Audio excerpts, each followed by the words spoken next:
So the enemy will use this condemnation and fear and replay all of our past mistakes and try to push us into the wilderness, try to hold us in the wilderness, try to keep us there. I mean, Moses went running for his life, convinced that everybody was going to find out what had happened to him and what he had done, and that was, going to kill him, basically. Pharaoh was trying to kill him.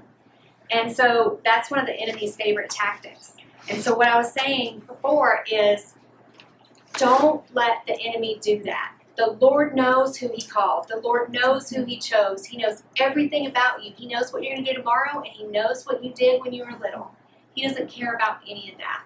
He is faithful to bring you to wherever he is calling you to whatever he is calling you to. And your part is to come out of hiding and let him do that. That's good. So something I very recently learned about the Lord is, if you wait until everything lines up and everything's perfect to step out, you will never move. Right. You will literally not move. And it's super hard, as you know, from tonight, it's super hard for me to be still. I'm a pacer, I'm a walker. I could be Italian like Lee, I use my hands so much. But when I get in a refined space like that and I start limiting myself based on my past and my history and who God has called me to be, and then on top of that, I start limiting God and what he can do to pull me out of it and what he can put on my life to send me where he wants me to go, regardless of my history, I'm all boxed in. Can't move. Nothing happens. There's no fruit. There's no destiny. There's no goodness of God because I've literally boxed him in with me. Right? So we have to come out of hiding. One of my favorite all-time verses is Matthew 5, where it tells us that we are called to shine bright for him. Like a city on a hill, we were not meant to be hidden. And we can't be that city on a hill if we're hiding in the wilderness where God never called us to go.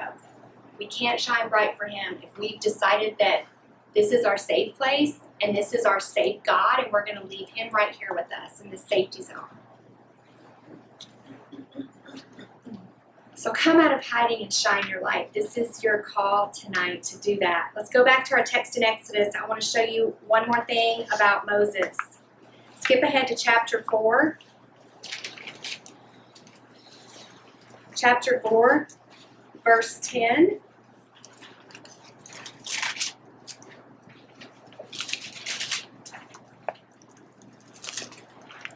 Chapter 4, verse 10. But Moses replied to the Lord, "Please, Lord." Oh, wait, let me give you a little background. Okay, so this is my favorite story. So God finds Moses in the wilderness, right? Moses put himself there. He's determined to stay there. God comes and finds him. And he's like, "Moses, I'm calling you out. You are the deliverer of my people," which is kind of a big deal. That's kind of a big destiny call. It's a big assignment. And he's like, "I want you to do this, this, and this. I want you to save my people. I've heard their cry." And I love the way Moses responds because I can so relate to it. I feel like I love that the Lord puts real human people in the Bible for us to learn from and take examples from. Okay, so we're in verse 10 of chapter 4. But Moses replied to the Lord, "Please, Lord, I've never been eloquent, either in the past or recently, or since you've been speaking to your servant, because my mouth and my tongue are sluggish." The Lord said to him, "Who placed a mouth on humans? Who makes a person mute or deaf, seeing or blind? Is it not I, the Lord?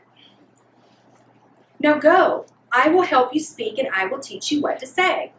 Moses says, it's my favorite part, "Please, Lord, send someone else." I mean, how many times have we said that? "Please, Lord."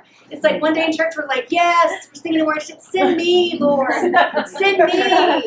And the next time the Lord's talking to us in our prayer closet, we're like, "Oh no, send somebody else. I don't want to do that. That's not me." So Moses says, "Please, Lord, send someone else." Then the Lord's anger burned against Moses, and he said, "Isn't Aaron the Levite your brother? I know that he can speak well. And also, he is on his way to meet you now. He will rejoice when he sees you. You will speak with him and tell him what to say. I will help you both. I will help both you and him to speak, and will teach you both what to do. He will speak to the people for you. He will serve as a mouth for you, and you will serve as a God to him. Okay, so what's going on here? Moses is feeling what?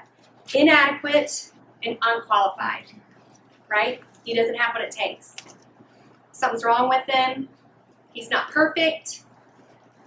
You know, he's got all this stuff from his past, but on top of that, he has a stutter, right? So he considers himself inadequate and unqualified.